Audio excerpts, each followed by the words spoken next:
नमस्कार दर्शक बंधु जय जगन्नाथ शुभ सकाळ मु लिपुन आज हेउछि एप्रिल 22 बुधवार आसंतु आजिर 20टी गुरुत्वपूर्ण खबर उपरे नजर पकाइबा तेबे प्रतिटी खबर गुरुत्वपूर्ण अटे सेथिपाई भिडियो को शेष पर्यंत देखिबाकू मोर अनुरोध किंतु ता पूर्वरु जदि आपण माने एजे हम चैनल को सब्सक्राइब करनांती ताहले एबे सब्सक्राइब करी पाखर थिबा बेल आइकन दबाई ऑल उपरे क्लिक कर दियंतु। प्रथम खबर आजिठू शिक्षा अनुष्ठान छुट्टी राज्य में जारी रही प्रचंड ग्रीष्म प्रभाव पर विभिन्न जिले में विद्यालय छुट्टी घोषणा करा जायछि।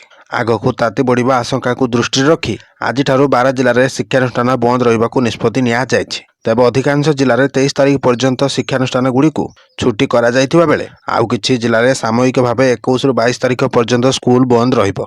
तेणु रविवार खोर्धा नयागढ़ और देवगढ़ जिले में शिक्षानुष्ठान छुट्टी संपर्क में घोषणा होईछि। खोर्धा जिले में 22 ରୁ 23 तारिख पर्यंत शिशु बाटिकारु द्वादश श्रेणी पर्यंत पाठपढ़ा बंद रहिबो और समस्त सरकारी अनुदान प्राप्त और बेसरकारी विद्यालय पर यह निर्देश जारी रही। केवल विद्यालय नुहे बहु जिले में अंगनवाड़ी केन्द्र महाविद्यालय वैषयिक शिक्षानुष्ठान बंद रहिबो। परवर्ती खबर गतकाली सारा देश अक्षय तृतीया पालन करा जायछि। एही अवसर में सुना किनिबा शुभ बोली विवेचना करा जाए। 19 एप्रिल रविवार दिन सुना मूल्य में विशेष परिवर्तन देखा जाए नहीं। 24 कैरेट और 22 कैरेट सुना मूल्य में केवल सामान्य परिवर्तन देखा जायछि। तेबे गोटे सप्ताह पूर्व एप्रिल 10 तारिख में सुनार मूल्य प्रति 10 ग्राम पिछा 1,52,690 और रूपार मूल्य किलोग्राम 2,43,300 थिला।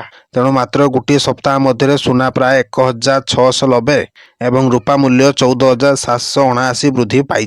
परवर्ती खबर ओडिशा रे भोटर तालिकारु कटिगला 9 लाख रु अधिक ना तुरंत जांच पाई आसिला निर्देश। तेबे बाद पड़िथिबा वोटर को जांच पाई निर्देश। वोटर तालिकार 9.8 लाख भोटर कटिबा परे चिंतार पड़ुछि गृह विभाग। अनेक जीवित और स्थानीय भोटर ना कटि जाइथिबार अभियोग आसीछि। एनै चिंता प्रकट करिछि राज्य गृह विभाग। खबर अनुसार भोटर तालिकार 9,08,000 ना कटिबा परे पुणी थरे जांच पाई गृह विभाग कड़ा निर्देश दैछि। तेबे अनेक जीवित और स्थानीय भोटर ना कटा जाइथिबा अभियोग परे निर्देश दैछि गृह विभाग।